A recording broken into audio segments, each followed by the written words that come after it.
Hello learners, आप सभी को प्यार भरा नमस्कार। ज्ञानश्री क्लासेस के यूट्यूब सेशन में आपका बहुत बहुत स्वागत है। आपका बहुत बहुत स्वागत है हमारे डेली एमसीक्यू प्रैक्टिस सीरीज में। देखिए, इस सीरीज में हम टारगेट कर रहे हैं आपके अपकमिंग दिसंबर एग्जामिनेशन को। और अगर आप पेपर वन में वीक पढ़ रहे हैं, अगर आपके पेपर वन में क्वेश्चंस सही नहीं हो पा रहे हैं, तो बिल्कुल आप सही जगह पर आए हो। देखिए, यहाँ पर हम डेली बहुत अच्छे अच्छे एमसीक्यूज यहाँ पर डिस्कस करते हैं जो आपके बिल्कुल एग्जाम ओरिएंटेड है और लेटेस्ट पैटर्न पे बेस्ड होते हैं। और ये प्रीवियस ईयर क्वेश्चंस नहीं है वो जो रिपीटेड क्वेश्चंस, एक ही क्वेश्चंस लगातार जो है कराए जाते हैं, नहीं। यहाँ पर मैं डेली नए नए क्वेश्चंस लेके आता हूँ आपके लिए, और उन्हीं कॉन्सेप्ट्स पे अलग अलग तरीके से कैसे क्वेश्चंस पूछा जा सकता है, ये पूरा का पूरा हमारा सीरीज उसी के बारे में है। तो स्वागत है आपका अभ्यास सीरीज में। स्टार्ट करते हैं आज के 24 अक्टूबर का ये सेशन। और स्टार्ट करने से पहले काइंडली वीडियो को लाइक कर दीजिए। आपके एक वीडियो को लाइक करने से यूट्यूब इस काम को और लोगों तक पहुंचाता है, हमारी ये कम्युनिटी और बड़ी बनती है और हमें भी मोटिवेशन मिलता है। स्टार्ट करते हैं आज के इस डेली प्रैक्टिस सेशन को। पहला क्वेश्चन हमारे सामने आ रहा है टीचिंग एप्टीट्यूड से। विच of the following is not a characteristic of reflective level of teaching. बात कर रहे हैं हम यहाँ पर रिफ्लेक्टिव लेवल ऑफ टीचिंग, या फिर इसे हम कहते हैं परावर्तनीय शिक्षण स्तर, है ना। इसकी कौन सी इनमें से विशेषता नहीं है? नॉट अ कैरेक्टरिस्टिक पूछ रहा है। ऑप्शंस आपके सामने ये हैं। पहला ऑप्शन है प्रॉब्लम सेंटर्ड अप्रोच या समस्या केंद्रित दृष्टिकोण। दूसरा ऑप्शन है हाइपोथेसिस फॉर्मुलेशन, परिकल्पना निर्माण। तीसरा ऑप्शन है प्री स्ट्रक्चर्ड इंस्ट्रक्शनल स्ट्रेटजीज यानी पूर्व संरचित शिक्षण रणनीतियां। और चौथा ऑप्शन है इवेल्युएशन थ्रू एक्सपीरियंस यानी अनुभव के माध्यम से मूल्यांकन। तो बताइए इनमें से सही उत्तर कौन सा होगा? प्रश्न नंबर 1 या क्वेश्चन नंबर 1 लिख के नीचे कमेंट सेक्शन में जाके मेंशन कर देंगे कि इसका सही उत्तर आपके हिसाब से क्या लग रहा है। और ये कमेंट सेक्शन में मेंशन करना इंपॉर्टेंट है अगर आप पहली बार सेशन से जुड़ रहे हैं। देखिए, एक्टिव पार्टिसिपेशन आपका बहुत इंपॉर्टेंट है। तो काइंडली जब भी मैं कहता हूं कि आप कमेंट सेक्शन में लिखें तो लिखिए। इससे आपके बैक ऑफ द माइंड वो चीज़ें जो है ना बिल्कुल सेट हो जाएंगी और एग्जामिनेशन में ये चीज़ें आपको हेल्प करेंगी। देखिए, एक एक करके जैसा कि हम करते हैं एक एक ऑप्शन डिस्कस करने वाले हैं। तो सबसे पहला ऑप्शन है प्रॉब्लम सेंटर्ड अप्रोच, और ये नॉट अ कैरेक्टरिस्टिक पूछ रहा है।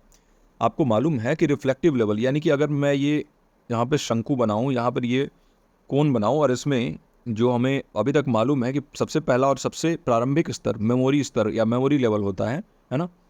फिर दूसरा जो स्तर होता है वो होता है आपका अंडरस्टैंडिंग लेवल, और तीसरा स्तर और सबसे जो ऊंचा स्तर या सबसे ऊपर वाला स्तर होता है वो है रिफ्लेक्टिव लेवल। इसको हम हायर ऑर्डर थिंकिंग स्किल से भी जोड़ के देखते हैं। यहाँ पर क्रिटिकल थिंकिंग फॉस्टर होता है, ठीक है। तो यह आलोचनात्मक सोच को जो है यहाँ पर बढ़ावा मिलता है। साथ ही साथ यहाँ पर सिंथेसिस वाला जो पार्ट है वो होता है, यानी कि यहाँ पर अगर कोई लर्नर इस लेवल पे लर्न करता है तो यानी कि वो सिंथेसाइज कर सकता है, इन्फॉर्मेशन को क्रिएट कर सकता है, नई नई जो भी इन्फॉर्मेशन होंगी, और बहुत अच्छे तरीके से क्रिटिकली एनालाइज करते हुए चीज़ों को समझ सकता है। इनोवेशन की तरफ वो नवाचार की तरफ मूव हो रहा है। तो ये रिफ्लेक्टिव लेवल के बारे में है। अब प्रॉब्लम सेंटर्ड अप्रोच होता ही है रिफ्लेक्टिव लेवल में, बिल्कुल सही है, क्योंकि इसमें एनालाइज करते हैं और सॉल्व करते हैं रियल वर्ल्ड प्रॉब्लम को। याद रखिएगा, रिफ्लेक्टिव लेवल में हम क्या करते हैं, जो भी थ्योरी है उसको हम प्रैक्टिस में लाने की कोशिश करते हैं, रियल वर्ल्ड प्रॉब्लम से जोड़ के हम चीज़ों को देखते हैं। और ये जो भी है आपके बेसिक कॉम्प्रिहेंशन है उससे जो है आपको हट के कुछ सोचना होगा। तो रिफ्लेक्टिव लेवल का ये एक इंपॉर्टेंट कैरेक्टरिस्टिक है, तो ये नहीं होगा क्योंकि नॉट पूछ रहा है। दूसरा ऑप्शन है हाइपोथेसिस फॉर्मुलेशन।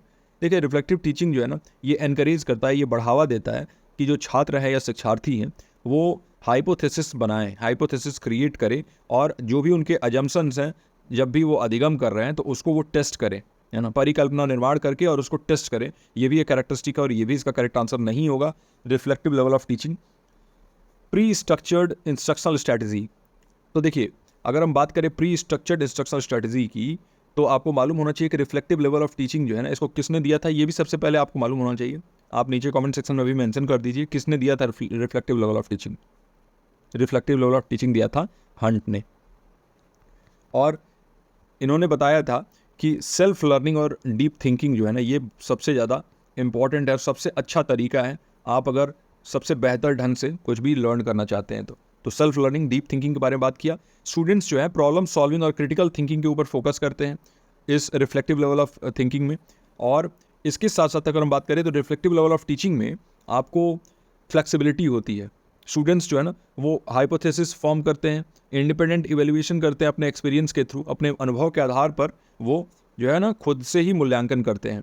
तो ये जो है आपकी अलग अलग यहाँ पर इसके कैरेक्टरिस्टिक हो गए। अब प्री स्ट्रक्चर्ड इंस्ट्रक्शनल स्ट्रैटेजी के बारे में बात करें तो ये पार्ट नहीं है इस प्रोसेस का, क्योंकि रिफ्लेक्टिव लेवल जो है ना वो अवॉइड करता है रिजिड फ्रेमवर्क, और प्री स्ट्रक्चर्ड मतलब क्या है, पहले से ही संरचित है, इसमें आप कोई चेंज नहीं कर सकते। तो अगर आप जो शिक्षण की रणनीति है ये पहले से ही बना के बैठे हुए हो, और मान लीजिए आपको क्लास में इसमें कोई चेंजेस करना पड़े, तो वो फ्लेक्सिबिलिटी यहाँ पर अगर नहीं रहेगी तो वो रिफ्लेक्टिव लेवल में नहीं होता है, बल्कि वो मेमोरी लेवल में ज़्यादा होता है। और यही इसका करेक्ट आंसर हो जाएगा, क्योंकि पूछा ही नॉट या गलत पूछा है ना, तो नॉट अ कैरेक्टरिस्टिक पूछा है, तो ये कैरेक्टरिस्टिक या इसकी विशेषता नहीं है। आई होप कि ये क्वेश्चन आपको समझ में आ गया हो, है ना। डायनेमिक लर्निंग एनवायरनमेंट को फॉस्टर करने के लिए, जहाँ पे स्टूडेंट्स जो इवेल्यूएट करते हैं अपने एक्सपीरियंस के बेसिस पे, प्री डिटरमिन्ड स्ट्रैटेजीज नहीं रखते हैं, उसी को हम कहते हैं रिफ्लेक्टिव लेवल ऑफ टीचिंग या लर्निंग। अब बढ़ते हैं अपने अगले प्रश्न की तरफ। हमारा अगला प्रश्न आ रहा है रिसर्च एप्टीट्यूड से, और ये प्रश्न है, in experimental research the internal validity of a study refers to. बताइए, प्रायोगिक अनुसंधान में अध्ययन की आंतरिक वैधता का संदर्भ किससे है। इंटरनल वैलिडिटी के बारे में ये क्वेश्चन है, किससे इसका रिलेशन है पूछ रहा है। ऑप्शंस आपके सामने ये हैं। पहला ऑप्शन है the generalisability of the findings यानी निष्कर्षों की समानता। दूसरा ऑप्शन है द रिलेशनशिप बिटवीन वेरिएबल्स यानी चरों के बीच में संबंध। तीसरा ऑप्शन है the accuracy in measuring what is intended यानी जो मापा जाना है उसकी सटीकता, कि जो भी आप मापना चाहते हो वो सही तरीके से माप रहे हो कि नहीं। और चौथा ऑप्शन है the control of extraneous variable यानी अतिरिक्त चरों का नियंत्रण। बताइए, अगर हम प्रायोगिक अनुसंधान के बारे में बात करें तो आंतरिक वैधता या इंटरनल वैलिडिटी जो है इसका संदर्भ किससे है इनमें से। क्वेश्चन नंबर 2 लिख के जो भी आपको इसका करेक्ट आंसर लग रहा है नीचे कमेंट सेक्शन में मेंशन कर देंगे। और देखिए, एक एक ऑप्शन जैसा कि हम डिस्कस करते हैं वो हम करने ही वाले हैं। पहला ऑप्शन है हमारे पास जनरलाइजेबिलिटी ऑफ द फाइंडिंग्स, और इंटरनल वैलिडिटी एक्सपेरिमेंटल रिसर्च के बारे में पूछ रहा है, और इंटरनल वैलिडिटी के बारे में पूछ रहा है कि इंटरनल वैलिडिटी का मतलब क्या होता है। देखिए, अगर आप फाइंडिंग्स को जनरलाइज करते हो तो वो इंटरनल वैलिडिटी नहीं होता है, मैंने आपको पहले भी बताया है, उसको हम कहते हैं एक्सटर्नल वैलिडिटी, है ना। तो एक्सटर्नल वैलिडिटी होता है ये, यानी कि बाहरी वैधता, कि आपने जो भी एक्सपेरिमेंट किया उसको दूसरे लोग जो है अलग अलग कंडीशंस में, है ना, डिफरेंट कंडीशन में उसी एक्सपेरिमेंट को परफॉर्म कर पा रहे हैं कि नहीं, वो जो एक्सपेरिमेंट है वो दूसरे लोगों पे लागू हो रहा है कि नहीं। तो इससे हम एक्सटर्नल वैलिडिटी पता लगाते हैं, जनरलाइज करते हैं चीज़ों को, सामान्यता देखते हैं, निष्कर्ष उसी आधार पर जो है वो निकालते हैं। तो ये जो है जनरलाइज करने के बारे में है, और ये एक्सटर्नल वैलिडिटी होता है, तो ये तो इसका करेक्ट आंसर नहीं होगा। दूसरा ऑप्शन है रिलेशनशिप बिटवीन वेरिएबल्स। देखिए, रिलेशनशिप बिटवीन वेरिएबल्स अगर आप फाइंड आउट करना चाहते हो ना, तो ये ओवरऑल पर्पज ऑफ रिसर्च आपका दिखा सकता है, लेकिन इंटरनल वैलिडिटी से रिलेशनशिप वेरिएबल्स के बीच में क्या है इसका कोई मतलब नहीं होता, इसका कोई लेन देन नहीं होता, तो ये भी नहीं होगा। The accuracy in measuring what is intended. देखिए, अगर आप वो चीज़ें मेज़र करना चाहते हो जो आप इंटेंड कर रहे हो मेज़र करना, वही आप जो है मेज़र कर रहे हो, तो उसको हम क्या कहते हैं, वैलिडिटी कहते हैं ना, और ख़ास तौर से कंस्ट्रक्ट वैलिडिटी कहते हैं। अगर आप चाहते हो कि आप जो है वही चीज़ें मेज़र करो जो आप मेज़र करना चाह रहे थे जब आपने स्टार्ट किया था एक्सपेरिमेंट करना, तो इसको हम कंस्ट्रक्ट वैलिडिटी कहते हैं खास तौर से। तो ये जो है इंटरनल वैलिडिटी नहीं होता, ये भी नहीं होगा इसका करेक्ट आंसर। और नेक्स्ट ऑप्शन है the control of extraneous variable यानी अतिरिक्त चरों का नियंत्रण, और यही इसका करेक्ट आंसर हो जाएगा। ऑफकोर्स 3 ऑप्शन नहीं है तो यही होगा। अब बात करते हैं इसके बारे में डिटेल में। देखिए, इंटरनल वैलिडिटी होता क्या है, एक एक्सपेरिमेंट कितना बेहतर ढंग से कंडक्ट किया गया है, how well an experiment is conducted, ये हमें इंटरनल वैलिडिटी से पता चलता है। अब इसका मतलब क्या है कि how well it is conducted.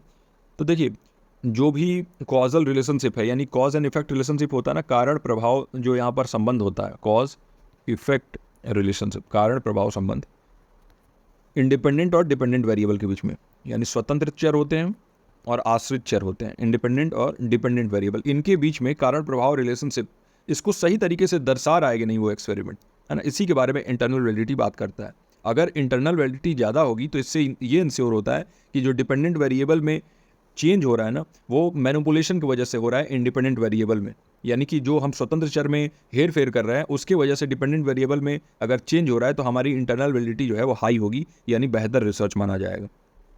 और दूसरे फैक्टर्स जो है ना, अगर इसमें हम मान लें कि वो इफेक्ट नहीं कर रहे हैं, तो अगर एक्सट्रेनियस वेरिएबल को आप कंट्रोल कर रहे हैं वो ज़रूरी है, क्योंकि वो रिजल्ट को इन्फ्लुएंस कर सकता है जो बाहरी चर हैं। और हम जो है ना कॉन्फिडेंटली ये नहीं कह सकते हैं कि इंडिपेंडेंट वेरिएबल जो है ना वो इफेक्ट को कॉल कर रहा है, मतलब जो भी प्रभाव है उसका कारण वही है, अगर आपने एक्सट्रेनियस वेरिएबल या बाहरी चर को कंट्रोल नहीं किया तो इंटरनल वैलिडिटी इसी बारे में है कि जैसे आप जो है ना अलग अलग कैसे सारे वेरिएबल्स को कंट्रोल करते हुए जो भी आप cause and effect relationship find out करना चाहते हो वो सही तरीके से आप कर पा रहे हो, तो वो इंटरनल वैलिडिटी दर्शाता है, यानी आपका एक्सपेरिमेंट सही तरीके से हो रहा है। एग्जाम्पल के लिए देखिए कि एक स्टडी हो रहा है और वहाँ पर आप देख रहे हो कि टीचिंग मेथड का इफेक्ट स्टूडेंट के परफॉर्मेंस पे क्या पड़ रहा है। आपने कोई अपने जो शिक्षण पद्धति है उसमें कोई बदलाव किया और उसका जो है इफेक्ट देखना चाहते हो कि स्टूडेंट के ऊपर, स्टूडेंट के परफॉर्मेंस के ऊपर उसका क्या इफेक्ट पड़ रहा है।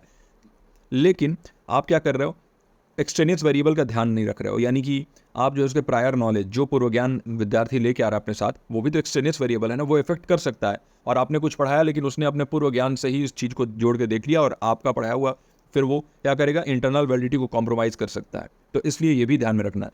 तो कंट्रोल ऑफ एक्सटेनियस वेरिएबल, यही इस इंटरनल वैलिडिटी की स्टडी को दर्शाता है, अतिरिक्त चरों का नियंत्रण। और एक्सटेनियस वेरिएबल को जो है ना कंट्रोल करना इंपॉर्टेंट है अगर आप चाहते हो कि इंटरनल वैलिडिटी कंप्रोमाइज़ ना हो, और यही इसका सही उत्तर हो जाएगा। आई होप कि इसका सही उत्तर आपने नीचे कमेंट सेक्शन में दे दिया हो। देखिए मैं एक्सप्लेन करता हूँ तो थोड़ा लंबा हो सकता है मेरा एक्सप्लेनेशन, लेकिन मैं इस बात की गारंटी देता हूँ कि यहाँ से अगर आप जाओगे तो आपके सारे डाउट्स क्लियर होंगे। और डाउट ग्रुप तो बना ही हुआ है आपके लिए, वहाँ पे अगर यहाँ भी कुछ डाउट रह जाए तो वहाँ आप हमसे कॉन्टैक्ट कर सकते हैं। अगला हमारा क्वेश्चन कम्युनिकेशन से आ रहा है। Which model of communication emphasises the idea that communication is a one way linear process rather than an interactive exchange. बताइए किस संचार मॉडल में संचार को एक तरफा रेखीय प्रक्रिया माना जाता है, न कि परस्पर संवादात्मक आदान प्रदान के रूप में। पहला है आपके पास क्रैम्स मॉडल, दूसरा है बर्लो का एसएमसीआर मॉडल, तीसरा है सैनन वीवर मॉडल और चौथा है ट्रांजैक्शनल मॉडल। ये कई बार हम ये सवाल कर चुके हैं, सबसे आसान क्वेश्चन और इस पे ज़्यादा हम वक्त नहीं ज़ाया करेंगे। क्वेश्चन नंबर 3 लिख के इसका सही उत्तर ही मुझे चाहिए, आपके कमेंट सेक्शन में जाकर मेंशन करिए, क्योंकि मुझे ऐसा लगता है कि सभी लोग इसका सही उत्तर दे सकते हैं, है ना। अब जल्दी से बात कर लेते हैं इसके सही उत्तर के बारे में। तो आपको मालूम है शैनन एंड वीवर मॉडल एक लीनियर मॉडल होता है। पहली बार नॉइज़ को इसी मॉडल में, नॉइज़ का जो कॉन्सेप्ट है इसी वाले मॉडल में जो है इंट्रोड्यूस हुआ था, है ना। और ये एक तरफा मॉडल है, इसमें फीडबैक का कोई भी मैकेनिज्म नहीं है। फीडबैक का मैकेनिज्म स्क्रैम्स मॉडल में देखा जाता है, जो ये स्क्रैम्स मॉडल है ना। तो शैनन एंड वीवर मॉडल जो है ना one of the earliest model of communication माना जाता है। इसको 1949 में 1949 में डेवलप किया गया था। ये एक लीनियर प्रोसेस ऑफ कम्युनिकेशन को दर्शाता है, जहां सेंडर ट्रांसमिट करता है मैसेज को रिसीवर तक एक चैनल के थ्रू। इसका फोकस होता है कि मैसेज कितना इफेक्टिवली ट्रांसमिट हो रहा है, और जो पोटेंशियल नॉइज़ है वो भी मैसेज को डिस्टॉर्ट कर सकता है, इसके बारे में भी ये बात करता है। ये मॉडल देखता है कम्युनिकेशन को एक तरफा प्रक्रिया के रूप में, जहाँ पर रिसीवर जो है वो फीडबैक सेंड नहीं करता है सेंडर को। और ये मॉडल जो है ना इसी के लिए क्रिटिक होता है, क्रिटिसाइज़ किया जाता है, क्योंकि यहाँ पर इंटरएक्टिविटी नहीं होती है, यानी कि यहाँ पर किसी प्रकार का संवाद नहीं होता है, इंटरेक्शन नहीं होता है ना, वन साइडेड हो जाता है ये। और ये मॉडल जो है इसी के लिए इसको, इसके लैक ऑफ इंटरएक्टिविटी के लिए और failure to include feedback loops के लिए, किसी भी प्रकार का इसमें प्रक्रिया देने यानी कि प्रतिक्रिया देने की कोई भी यहाँ पर व्यवस्था नहीं होती है। और ये एसेंशियल होता है। आपको मालूम है कि मॉडर्न कम्युनिकेशन थ्योरी के अनुसार बिना फीडबैक के आप कम्युनिकेशन दे रहे हो तो वो सही नहीं माना जाता है। तो exchange and collaboration is important, and Shannon and Weaver model does not just use the exchange and collaboration model. So this is the correct answer C. Schramm's model के बारे में बात करें तो इंटरैक्टिव मॉडल ऑफ कम्युनिकेशन है, feedback loop यहाँ पर available होता है और टू वे प्रोसेस है। पहली बार फीडबैक का मैकेनिज्म इसी में आया था। बर्लो के एसएमसीआर मॉडल के बारे में बात करें तो ये फोकस करता है सेंडर, मैसेज, चैनल और रिसीवर पे, लेकिन वन वे लिनियरिटी के बारे में ये जोड़ नहीं डालता है। वही ट्रांजेक्शनल मॉडल के बारे में बात करें तो ये टू वे कम्युनिकेशन के बारे में बात करता है। यहाँ पर ट्रांजेक्शन होता है, ट्रांजेक्शन मतलब क्या होता है, लेन देन। तो जहाँ लेन देन होगा वहाँ टू वे प्रोसेस हो जाएगा, तो दोनों ही पार्टी जो है ना सेंड और रिसीव कर सकती है मैसेज साइमल्टेनियसली, मतलब एक साथ में। तो आई होप कि जल्दी में इस क्वेश्चन का मैंने सही से एक्सप्लेनेशन किया हो, आपको समझ में आ गया और इसका सही उत्तर आपने नीचे कमेंट सेक्शन में दे दिया हो। देखिए चौथा प्रश्न हमारे सामने आ रहा है लॉजिकल रीजनिंग से। बढ़िया प्रश्न है, एक बार अच्छे से देखिएगा। इसी टाइप के प्रश्न जो है ना बहुत सारे जो लर्नर हैं हमारे उनको प्रॉब्लम आता है। कह रहा है कि यदि सभी एक्स वाई हैं और कुछ वाई जेड हैं, अगर ये जो है ना सही है, यानी ये स्टेटमेंट दिया है ना यहाँ पे all X are Y and some Y are Z, ये अगर ट्रू है तो बताइए which of the following conclusions logically follow. यानी दो स्टेटमेंट यहाँ पर दे दिया और आपको इसका कंक्लूजन बताना है कि लॉजिकल कौन सा है। पहला ऑप्शन है ऑल एक्स आर जेड, दूसरा ऑप्शन है सम एक्स आर जेड, तीसरा ऑप्शन है नो एक्स इज जेड और चौथा ऑप्शन है नो वैलिड कंक्लूजन। तो बताइए इनमें से कौन सा सही उत्तर होगा। एक एक ऑप्शन डिस्कस करते हैं ना। तो कह रहा है सबसे पहले देखिए ऑल, यहाँ लिख लेते हैं ऑल एक्स आर वाई। चलिए भाई ठीक है, पहला स्टेटमेंट हमारे पास आ गया। अब दूसरा स्टेटमेंट हमारे सामने कह रहा है कि सम वाई आर जेड। चलिए ये भी मान लिया हमने। अब इसके बाद कंक्लूजन हमें निकालना है। तो all X are Y some Y are Z, पहला ऑप्शन देखते हैं ऑल एक्स आर जेड। तो देखिए सभी एक्स जो है ना वो वाई हैं और कुछ वाई जो है वो जेड है। तो हम कह सकते हैं क्या कि सभी एक्स जेड हैं। देखिए ये इन्फॉर्मेशन जो है ना सपोर्ट नहीं कर रहा है, क्योंकि सम वाई आर जेड कह रहा है। अगर कुछ ही वाई जेड हैं तो सभी एक्स कैसे जेड हो सकते हैं, है ना। ऑल एक्स आर जेड नहीं हो सकता, तो ये कंक्लूजन जो है लॉजिकली फॉलो नहीं कर रहा है, तो ये ऑप्शन नहीं होगा। अगले ऑप्शन पे चलते हैं, B option, some X are Z. तो देखिए all X are Y and some Y are Z. तो आप कह सकते हो क्या कि सम एक्स आर जेड? नहीं कह सकते हो। क्यों? क्योंकि देखिए सभी एक्स जो है ना वो वाई हैं, लेकिन कुछ ही वाई जो है वो जेड है। तो हम ये कंक्लूजन अगर देखें कि सम एक्स आर जेड, अगेन जो है ना हमारे पास डेटा नहीं है इस कंक्लूड करने के लिए कि एक्स सारे जो इसमें जो दिखा रहा है कि भाई कोई भी एक्स जेड है, ये हम कह नहीं सकते हैं, है ना, क्योंकि सभी एक्स वाई हैं, है ना, लेकिन कुछ वाई जो है ना वो जेड है। अब ये बताइए कि ये तो नहीं कह रहा ना कि ऑल वाई आर एक्स। अगर ये कहता कि ऑल वाई आर एक्स, तब ये वाला स्टेटमेंट सही हो जाता, है ना। ध्यान से सुनिएगा, ये चीज़ बहुत ज़्यादा इसमें कन्फ्यूज़न हो सकता है।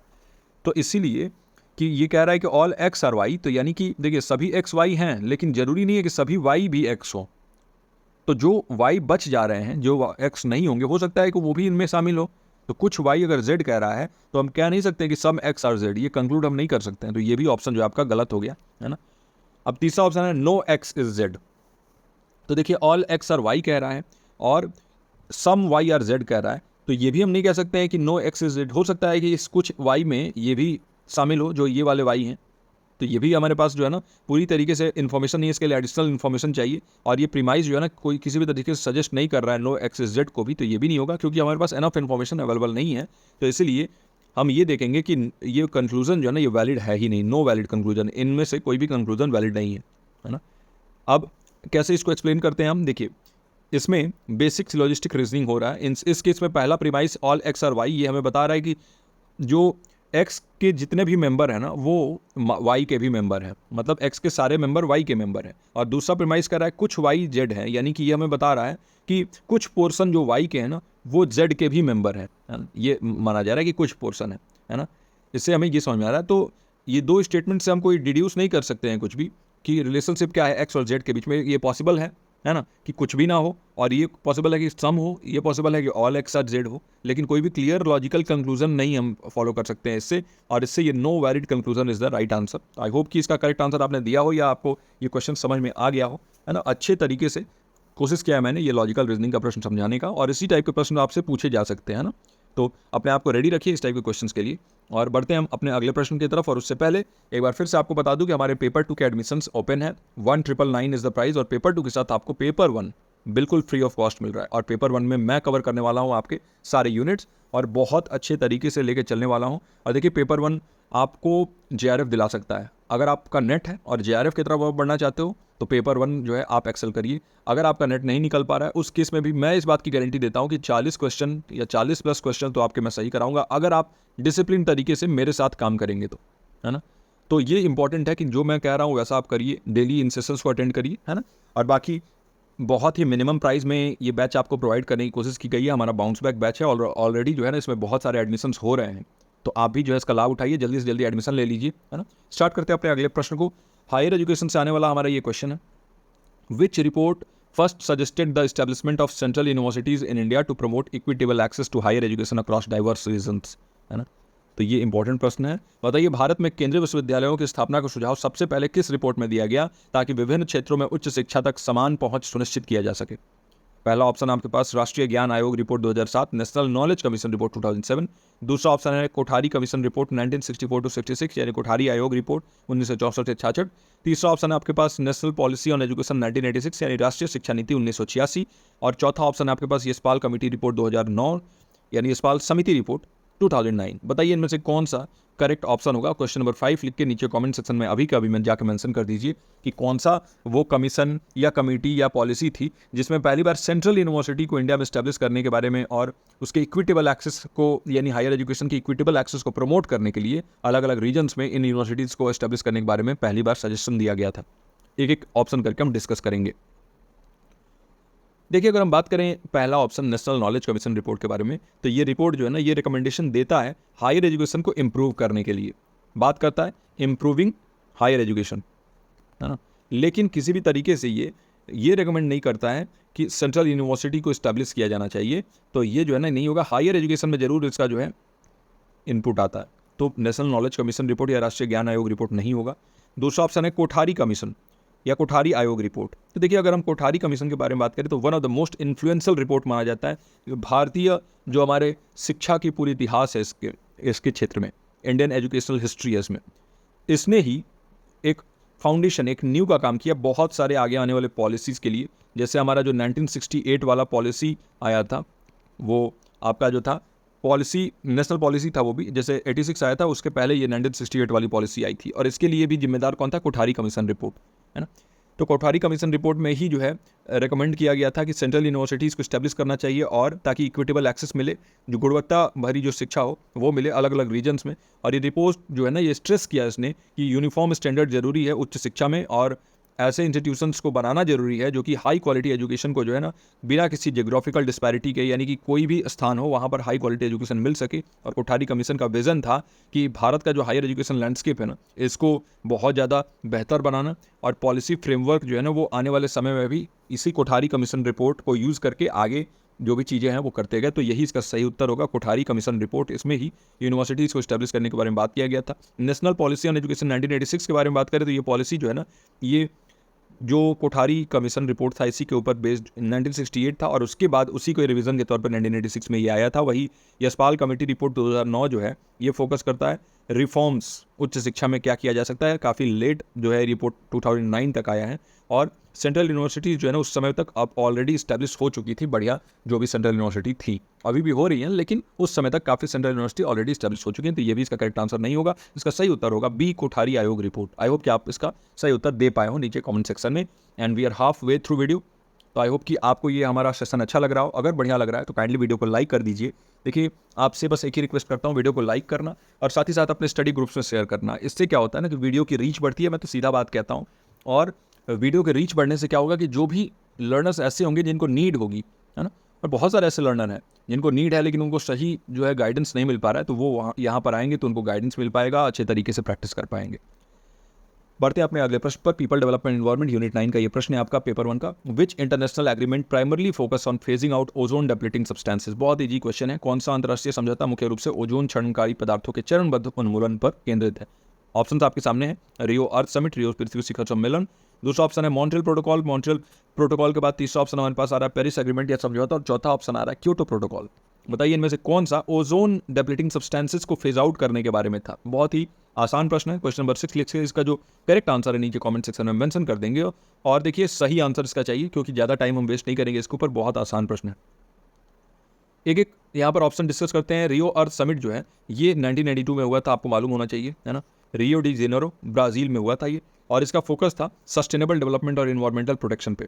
तो ये इसका करेक्ट आंसर नहीं होगा, क्योंकि ये जो है ओजोन के बारे में बात कर रहा है। दूसरा ऑप्शन है मॉन्ट्रियल प्रोटोकॉल, और मॉन्ट्रियल प्रोटोकॉल ही आपके ओजोन डेप्लीटिंग सब्सटेंस को फेज आउट करने के बारे में जो हुआ था यहाँ पर 1987 में। मॉन्ट्रियल प्रोटोकॉल जो है ये हुआ था, एक लैंडमार्क इंटरनेशनल ट्रीटी था, और इसी जो है production and consumption of substances that deplete ozone layer, इसको फेज आउट करने के बारे में था। और कौन से ऐसे सब्सटेंस हैं? तो क्लोरोफ्लोरोकार्बन है ना, परफ्लोरोकार्बन है, PFC CFC ये होते हैं। और ये आपके रेफ्रिजरेटर, यानी कि जो आपके घरों में फ्रिज है, जो AC चलता है, इनमें से जो है ना बहुत ज़्यादा ये निकलते हैं। ये कंसिडर किया जाता है one of the most successful environmental agreement. याद रखिएगा, सबसे अभी तक के इन्वायरमेंटल एग्रीमेंट की हिस्ट्री में सबसे सक्सेसफुल ये रहा है, और इसने जो है ना रिकवरी ओजोन लेयर के कराने में बहुत ज़्यादा हेल्प की। तो ये प्रोटोकॉल जो है लीगली बाइंडिंग भी था, आपको मालूम होना चाहिए। ये याद रखिएगा, लीगली बाइंडिंग मतलब जो भी कंट्री ने साइन किया था इस प्रोटोकॉल को, तो वो जो है ना लीगली बाउंडेड थे, किसी भी प्रकार से वो हट नहीं सकते थे, और अगर हटेंगे तो कानूनी कार्रवाई उनके ऊपर हो सकती थी, है ना। बाद में अमेंडमेंट किया गया इसको और मजबूत बनाने के लिए, और इस शेड्यूल को और जल्दी से फेज आउट करने के लिए हार्मफुल केमिकल्स, अलग अलग केमिकल्स को भी इसमें जोड़ दिया गया बाद में। वही पेरिस एग्रीमेंट के बारे में बात करें तो आपको मालूम है कि क्लाइमेट चेंज और ग्रीन हाउस गैस एमिशन के बारे में है, और क्योटो प्रोटोकॉल जो है ना ये reduction of green house gas emission के बारे में है। तो पेरिस एग्रीमेंट कौन से ईयर में हुआ था और क्योटो प्रोटोकॉल कौन से ईयर में हुआ था, जरूर नीचे कमेंट सेक्शन में लिखिएगा। मैं एक एक लोग का कमेंट देखूंगा कि कौन कौन ये कमेंट कर रहा है, और जो लोग करे होंगे यानी कि वो इस वीडियो को यहाँ तक देखे होंगे, है ना। तो आप जो है याद रखिएगा, पूरे वीडियो को अच्छे से देखा करिए, सारे क्वेश्चन अच्छे से सॉल्व किया करिए। प्रश्न नंबर 7 या क्वेश्चन नंबर 7 हमारे पास रिसर्च एप्टीट्यूड का प्रश्न है। In qualitative research which of the following is not a method commonly used to ensure trustworthiness. बताइए गुणात्मक अनुसंधान में निम्नलिखित में से कौन सा विधि सामान्यतः विश्वासप्रदता सुनिश्चित करने के लिए प्रयुक्त नहीं होती है? पहला ऑप्शन आपके पास ट्रायंगुलेशन, त्रिकोणीयकरण। दूसरा ऑप्शन है पीयर डीब्रीफिंग यानी सहकर्मी परामर्श। तीसरा ऑप्शन है मेंबर चेकिंग, सदस्य सत्यापन। और चौथा ऑप्शन है पैरामीट्रिक टेस्टिंग, पैरामीट्रिक परीक्षण। बताइए इन चारों में से कौन सा वो ऑप्शन है जो कि एक मेथड नहीं है ट्रस्टवर्दीनेस चेक करने के लिए? ऑप्शंस आपके सामने जो भी मैंने बताया वो हैं। प्रश्न नंबर 7 या क्वेश्चन नंबर 7 लिख के नीचे कमेंट सेक्शन में मेंशन कर देंगे इसका करेक्ट आंसर क्या होगा। एक एक ऑप्शन डिस्कस करते हैं, ठीक है। ट्रायंगुलेशन, आपको मालूम है कि ट्रायंगुलेशन करना क्रेडिबिलिटी को बढ़ाता है, क्योंकि हम यहाँ पर मल्टीपल सोर्सेज ऑफ डेटा को यूज़ करते हैं। अगर आप अलग अलग सोर्सेज ऑफ डेटा को यूज़ करेंगे, है ना, डेटा को अलग अलग सोर्सेज से यूज़ करेंगे, तो इससे क्या होगा, और ज़्यादा बेहतर बनेगा, क्रेडिबिलिटी इन्हेंस होगा। तो ट्रायंगुलेशन जो है ये नॉट पूछ रहा है, लेकिन ये तो ट्रस्ट वर्दिनेस बढ़ाता है, ये तो जो है विश्वासप्रदता जो है सुनिश्चित करता है, तो ये उसका सही ऑप्शन नहीं होगा, क्योंकि नॉट पूछ रहा है। पीयर डिब्रीफिंग, इसका मतलब क्या है, यहाँ पर आप डिस्कस करते हैं फाइंडिंग्स को अपने कॉलीग के साथ, ताकि और रोबस्ट हो सके आपका रिसर्च और बेहतर बन सके, जो भी प्रॉब्लम वो बता देते हैं। तो पीयर डिब्रीफिंग या सहकर्मी परामर्श, आप उनसे परामर्श लेते हैं, तो ये भी जो है ना एक ट्रस्ट वर्दिनेस बढ़ाने का फैक्टर हो सकता है, और इसलिए ये भी इसका करेक्ट आंसर नहीं होगा, नॉट पूछ रहा है। मेंबर चेकिंग, देखिए मेंबर चेकिंग जो है ना, इसमें आप वेरीफाई कराते हैं फाइंडिंग्स को पार्टिसिपेंट्स के साथ, और इससे क्रेडिबिलिटी बढ़ती है, जो इसकी विश्वसनीयता है वो और बेहतर होता है, तो ये भी इसका करेक्ट आंसर नहीं होगा, क्योंकि ये भी ट्रस्ट वर्दिनेस बढ़ाने के बारे में है।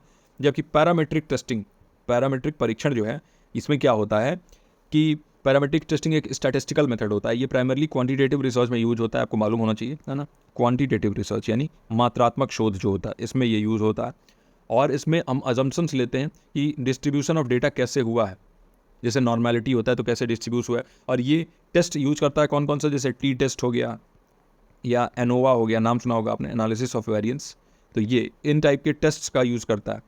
तो ये क्वालिटेटिव रिसर्च मेथड में बिलोंग ही नहीं करता है, इसका फोकस नैरेटिव या इन डेप्थ एक्सप्लोरेशन या जो है ना ये स्ट्रक्चर्ड न्यूमेरिकल अप्रोचेस जो है अपनाता है। क्वालिटेटिव रिसर्च जो है ना ये ट्रस्ट वर्दिनेस स्टैब्लिश करने के लिए नॉन स्टैटिस्टिकल मेथड, जैसे ट्रायंगुलेशन हो गया जो कि अलग अलग डेटा सोर्सेज, पीयर डिब्रीफिंग हो गया जो कि कलीग्स फीडबैक लेना, या फिर मेंबर चेकिंग हो गया जहाँ पर पार्टिसिपेंट से वेरीफाई कराना फाइंडिंग्स को, इसका यूज़ करता है। तो पैरामेट्रिक टेस्टिंग जो है ये एक मेथड नहीं है ट्रस्ट वर्दिनेस इंश्योर करने के लिए, और यही इसका करेक्ट आंसर हो जाएगा, पैरामेट्रिक परीक्षण, है ना।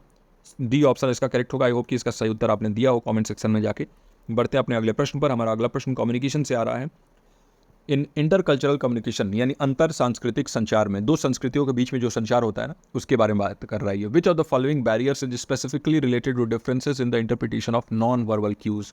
बताइए निम्नलिखित में से कौन सी बाधा विशेष रूप से गैर मौखिक संकेतों या गैर शाब्दिक संकेतों की व्याख्या में अंतर से संबंधित है। बताइए।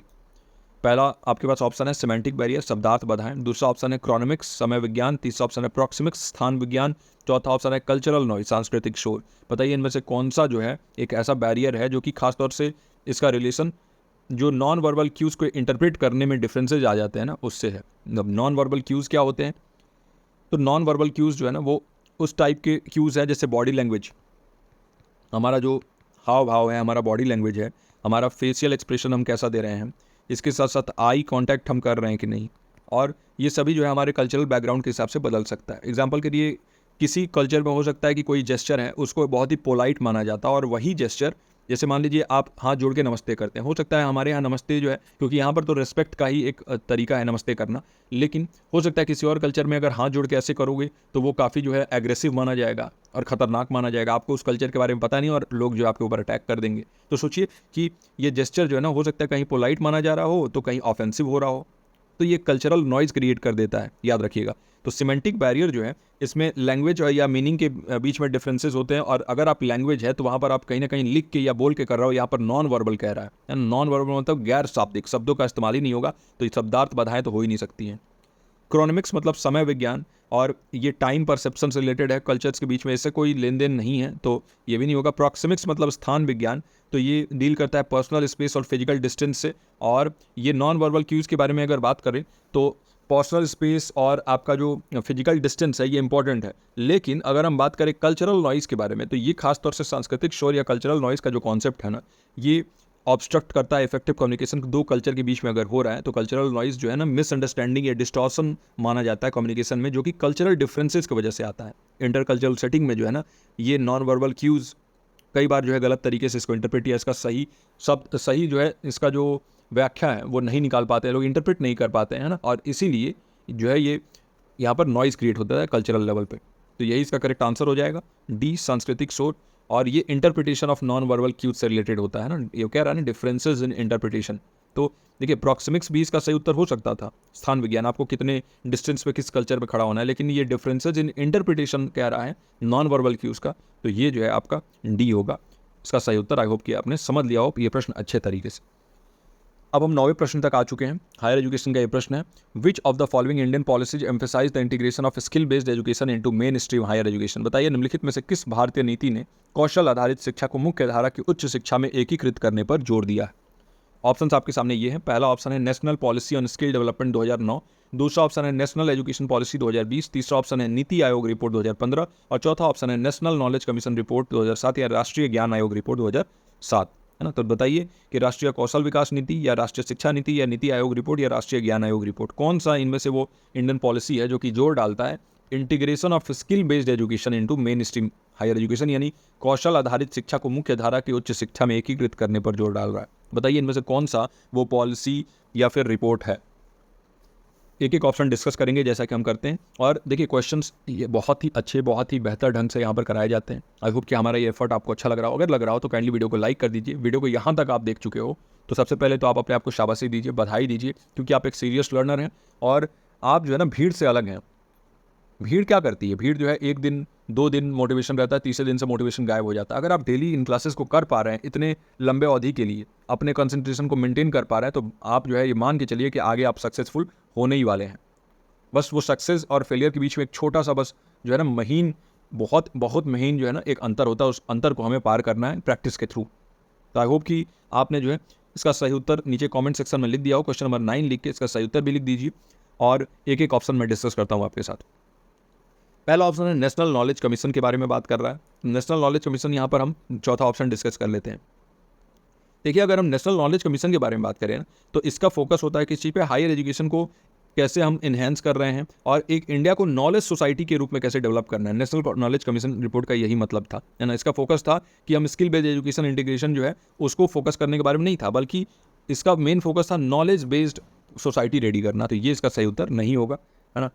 वही अगर बात करें नीति आयोग रिपोर्ट 2015 की, तो नीति आयोग रिपोर्ट जो 2015 है इसमें आप जो है ना जो भी नए नए जो 5 ईयर प्लान हैं उनको हटाए गए, है ना। और 5 ईयर प्लान को हटाने के बाद जो है ये नीति आयोग आया था, याद रखिएगा।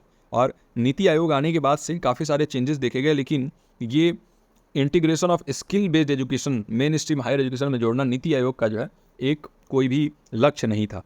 तो ये चीज़ जो है बिल्कुल ध्यान में रखिए कि नीति आयोग जो है ना इससे डील नहीं करता था। नीति आयोग के बारे में मैं आपको अच्छे से समझा देता हूँ ताकि अगर नीति आयोग रिपोर्ट से रिलेटेड कुछ आ जाए तो आप समझ जाइएगा। देखिए 1 जनवरी 2015 को स्टैब्लिश किया गया था national institutions of transforming India, इसका पूरा नाम है। 5 ईयर प्लान को रिप्लेस करने के लिए ये बनाया गया था, ये प्लानिंग कमीशन को रिप्लेस किया इसने। और इसका मेन ऑब्जेक्टिव था कोऑपरेटिव फेडरलिज्म जो है वो सारे स्टेट्स को इन्वॉल्व करके पॉलिसी मेकिंग प्रोसेस में नए नए जो पॉलिसी बनाए जाते हैं इस प्रोसेस को जो है ना एक प्लेटफॉर्म देना इनोवेटिव और सस्टेनेबल डेवलपमेंट स्ट्रेटेजी के लिए। तो मेन फंक्शन यही है कि भाई policy formulation, cooperative federalism, think tank होता है इंडिया का, ये जो है ना एक थिंक टैंक है। मतलब कोई भी डिसीजन लिया जाता है तो नीति आयोग का हेल्प लगता है वहाँ पर, है ना। और सस्टेनेबल डेवलपमेंट गोल को भी ये ध्यान में रखता है। इसके चेयरपर्सन जो है ना प्राइम मिनिस्टर रहते हैं, याद रखिएगा। नीति आयोग के जो चेयरपर्सन होते हैं वो पीएम होते हैं। करंट पीएम जैसे नरेंद्र मोदी जी हैं तो वो अभी इसके चेयरपर्सन होंगे। वाइस चेयरपर्सन जो अपॉइंट किया जाता है प्राइम मिनिस्टर द्वारा, और सीईओ जो है ना day to day operations manage करते हैं।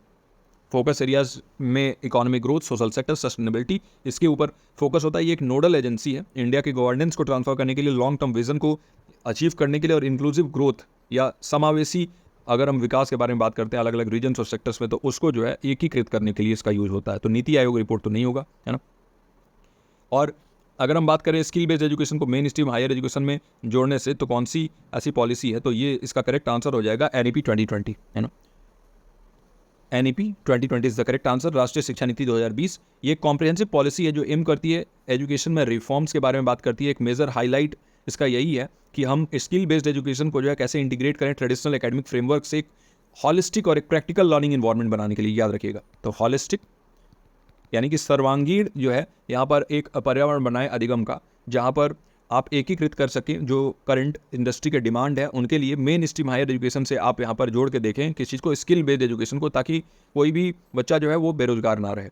ओके, तो इस गैप को ब्रिज करने के लिए जो है ये बनाया गया था। एजुकेशन और एम्प्लॉयमेंट के बीच में जो गैप होता है, याद रखिएगा। देखिए पढ़ाई तो बच्चे कर लेते हैं, बहुत सारे स्टूडेंट कर लेते हैं, लेकिन वो एम्प्लॉयबल नहीं होते हैं, उनको जॉब नहीं मिल पाता है। तो इसी गैप को पाटने के लिए, इसी गैप को जो है फुलफिल करने के लिए जो है इस पर्टिकुलर NEP 2020 में जो है बात हुआ इंटीग्रेट करने का स्किल बेस्ड एजुकेशन। NEP 2020 का vision flexible multi disciplinary education, यानी अलग अलग डिसिप्लिन्स को कैसे जोड़ के आप जो है शिक्षा में ले आ रहे हो, उसके सिस्टम में ले आ रहे हो, और स्टूडेंट्स को रियल वर्ल्ड चैलेंजेस के लिए कैसे रेडी कर रहे हैं स्किल डेवलपमेंट करिकुलम में जोड़ के, यानी पाठ्यक्रम में ही जो है जो आपका कौशल विकास है इसको अब एकीकृत किया जा रहा है। तो ये नई शिक्षा नीति 2020 जो आई है, राष्ट्रीय शिक्षा नीति, उसमें ही बात किया गया है इसके बारे में, है ना। तो ये होगा, और बहुत लोग जो है ना ये स्किल डेवलपमेंट वाला ऑप्शन सही कर देंगे। देखिए national policy on skill development को भी मैं आपके सामने डिस्कस कर ले रहा हूँ, है ना। तो national policy on skill development कब इस्टेब्लिश हुआ था, इसके बारे में हम बात करते हैं, और इसके बाद बात करते हैं कि कैसे ये इसका सही उत्तर नहीं होगा। National policy on skill development जो है ना, और ये 2015 में इसको जो है मेनली एंटरप्रेन्योरशिप के लिए जो है स्टार्ट कर दिया गया था। 2009 में जो है ये आया हुआ था, और स्किल डेवलपमेंट को स्केल करना इसका मेन लक्ष्य था ना, कि क्वालिटी को इम्प्रूव करना, अप्रेंटिसशिप को बढ़ाना, कैसे जो है आप जो है स्किल डेवलपमेंट के लिए अलग अलग प्रोग्राम्स चलाए जाएंगे, कैसे एजुकेशन में जो है इंक्लूसिवनेस लाया जाएगा, एंटरप्रेन्योरशिप जो होता है ना वो डेवलप किया जाएगा, स्किल डेवलपमेंट इसी के बारे में है ना। तो मेन फोकस एरिया वही है, डिमांड ड्रिवन ट्रेनिंग देना, private sector engagement, skill development rural areas में प्रोवाइड करना, और जैसे प्रधानमंत्री कौशल विकास योजना जिसे हम PMKVY कहते हैं, तो वो भी एक फ्लैगशिप इनिशिएटिव है स्किल डेवलपमेंट के लिए ही, PMKVY, प्रधानमंत्री कौशल विकास योजना। स्किल इंडिया मिशन आपने नाम सुना होगा, और स्टार्टअप इंडिया आपने नाम सुना होगा। ये सभी जो है ना प्रमुख इनिशिएटिव्स हैं, फ्लैगशिप इनिशिएटिव जिसे कहते हैं, और इससे एम्प्लॉयबिलिटी यूथ के बीच में स्किल ट्रेनिंग प्रोग्राम के जरिए बढ़ाने का पूरा लक्ष्य था। लेकिन मेन स्ट्रीम हायर एजुकेशन से इसको जोड़ने के बाद इसने नहीं की थी, जो कि इस प्रश्न में पूछा गया है, और इसलिए इसका सही उत्तर ये नहीं होगा। इसका सही उत्तर होगा आपका बी, नेशनल एजुकेशन पॉलिसी 2020, और आई होप कि इसका सही उत्तर आपने दिया हो। अब अगले प्रश्न पर बढ़ने से पहले एक छोटी सी जानकारी आप लोग के लिए। देखिए, अगर आप ऐसे ही बेहतर ढंग से बिल्कुल डिटेल में पढ़ना चाहते हैं और हमारे बैचेस से जुड़ना चाहते हैं, तो आपके लिए बहुत अच्छा ऑफर है। 899 ओनली में आपको पेपर 1 जो है मिल रहा है, और कहीं भी जो है किसी भी संस्थान द्वारा इतने कम प्राइस में UGC नेट कैटेगरी में कोई अगर पेपर 1 आपको पढ़ा रहा हो बताइएगा। और उसमें भी बहुत ही डायनेमिक नोट्स, पुराने लेक्चर्स नहीं, बिल्कुल नए लेक्चर्स होते हैं, डायनेमिक नोट्स होते हैं। मैं खुद से नोट्स रेडी करता हूं डेली के डेली, आपको यहाँ प्रैक्टिस सेशन उसी से रिलेटेड जो है मिलता है, और साथ ही साथ आपको जो है पर्सनल गाइडेंस और मेंटोरिंग मिलता है। तो ये सभी चीज़ें जो है आप ले सकते हैं। 9015958713 इज़ द नंबर, यहाँ पर आप मैसेज या कॉल कर लीजिए, विनय सर का नंबर है, और अगर आप इंटरेस्टेड हैं तो आप एडमिशन ले लीजिए। बढ़ते अपने अगले प्रश्न और आज के आखिरी प्रश्न की तरफ। 10वां प्रश्न है, 2 प्रीमाइसेस आर, पहला प्रीमाइस है some students are athletes and all athletes are hard working. तो बताइए इनमें से कौन सा एक वैलिड कंक्लूजन को फॉलो कर रहा है। पहला ऑप्शन आपके पास some students are not hard working, दूसरा ऑप्शन है all students are hard working, तीसरा ऑप्शन है some students are hard working, और चौथा ऑप्शन है नो वैलिड कंक्लूजन। तो बताइए यदि 2 प्रस्ताव हैं, एक है कुछ छात्र एथलीट हैं और दूसरा है सभी एथलीट मेहनती होते हैं, तो निम्नलिखित में से कौन सा निष्कर्ष वैध है। ऑप्शन है आपके सामने, कुछ छात्र मेहनती नहीं है, दूसरा ऑप्शन है सभी छात्र मेहनती है, तीसरा ऑप्शन है कुछ छात्र मेहनती है, और चौथा ऑप्शन है कोई वैध निष्कर्ष नहीं है। तो बताइए इसका जो सही उत्तर है वो क्या होगा।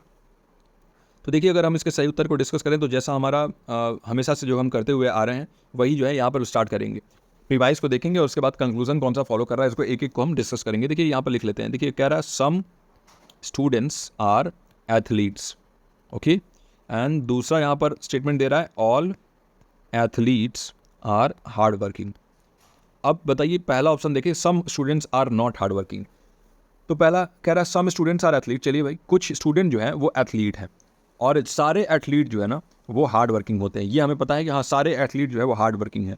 तो कुछ स्टूडेंट्स जो है ना वो हार्ड वर्किंग नहीं है, क्या हम ऐसा कह सकते हैं। तो देखिए कुछ स्टूडेंट एथलीट हैं लेकिन सारे एथलीट जो है वो हार्ड वर्किंग होते हैं। तो सम स्टूडेंट्स हो सकता है कि नहीं हार्ड वर्किंग हो सकता है, ये फॉलो कर सकता है ना, क्योंकि सारे स्टूडेंट्स तो नहीं लिख रहा है, ऑल स्टूडेंट्स आर एथलीट लिखता है और all athletes are hard working, तो फिर ये गलत हो जाता है। लेकिन ये जो है अभी तो ये सही लग रहा है। अगला देख लेते हैं। अगला है all students are hard working. तो चलिए some students are athlete, all athlete are hard working, all students are hard working. देखिए all students are hard working ये गलत हो जाएगा, क्योंकि यहाँ पर कह रहा है सम स्टूडेंट्स, कुछ ही छात्र जो है वो एथलीट है। तो आप कैसे कह सकते हैं कि सारे छात्र जो है वो हार्ड वर्किंग हैं, क्योंकि कुछ छात्र एथलीट हैं और सारे एथलीट हार्ड वर्किंग हैं, तो जरूरी नहीं है कि सारे छात्र भी हार्ड वर्किंग होंगे, तो ये नहीं होगा। अब some students are hard working यहाँ पर, तो देखिए some students are athlete, all athlete are hard working, तो some students are hard working ये भी जो है लॉजिकली फॉलो कर रहा है ना, तो ये भी कह सकते हैं। और नो वैलिड कंक्लूजन जो है यहाँ पर नहीं होगा, ये तो चौथा ऑप्शन तो होना ही नहीं है, तो ये तो ऑप्शन हटा ही दीजिए। अगर ये 2 ऑप्शन हमारे सामने आ रहे हैं, एक तो some students are not hard working, ठीक है, और दूसरा ऑप्शन है some students are hard working. तो देखिए some students are not hard working भी सही है और some students are hard working भी सही है, तो इसलिए ए और सी इसका करेक्ट आंसर हो जाएगा 2। तो नीचे कमेंट सेक्शन में आई होप कि आपने इसका सही उत्तर दे दिया हो। ये थे आज के आपके सभी प्रश्न। आपको अच्छा लगा हुआ एक्सप्लेनेशन मैं होप करता हूँ। साथ ही साथ आप डेली इन सेशन से जुड़े रहें और आपकी लाइफ में मैं कुछ पॉजिटिविटी ऐड कर पा रहा हूँ, ये भी मैं एक्सपेक्ट कर रहा हूँ। यहाँ पर सारे आंसर्स दे दिए गए हैं और देख लीजिए यहाँ पर जो है ना ए भी ऐड कर लीजिएगा। ये ऑप्शन जो है ना एक ही ऑप्शन दिया हुआ है, यहाँ पर ए भी ऐड कर लीजिएगा, या फिर मैं आपको जो है ना सही करके और जब मैं PDF प्रोवाइड करूँगा तो वहाँ पर ये ठीक कर दूंगा ना। तो आई होप कि आज के इस सेशन में आपको बहुत कुछ सीखने समझने को मिला हो। कैसा आपका फीडबैक है, जो भी आपको डाउट है वो हमसे पूछ सकते हैं, हमारे डिस्कशन ग्रुप में भी जुड़ सकते हैं। साथ ही साथ नीचे कमेंट सेक्शन में मेंशन कर दीजिए कि आज का ये लेक्चर कैसा लगा और कैसे जो है हमारी ये डिस्कशन सेशंस जो है ये आपको हेल्प कर रहे हैं आपके प्रिपरेशन में। मैं मिलता हूँ आपसे नेक्स्ट डिस्कशन सेशन के साथ। टिल देन आप अपना और अपनों का ख्याल रखिए। नमस्कार।